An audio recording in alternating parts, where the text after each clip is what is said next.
Okay, so I got my phone, put it on a selfie stick, and stuffed it down the engine bay because there's an exhaust leak and I cannot find with my own eyes, so this is why I'm using. As you can see, there's a small crack where the flex part is. I'm trying to get a better picture.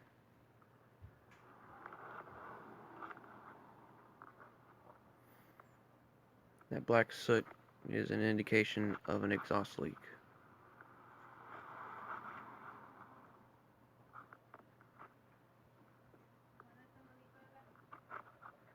So anyways, I found out that I had two that I could see with the camera, and yeah, it needs either replacing or I need to take it to a shop and have it welded.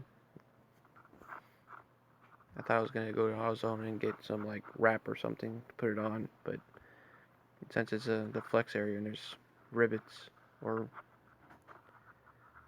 yeah, whatever, can't really work because it needs to flex. Otherwise, it'll just break off like it did then.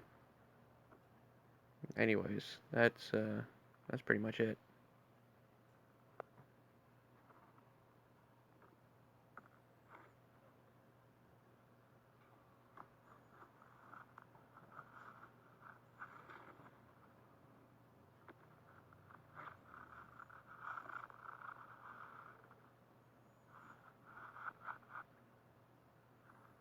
Hmm.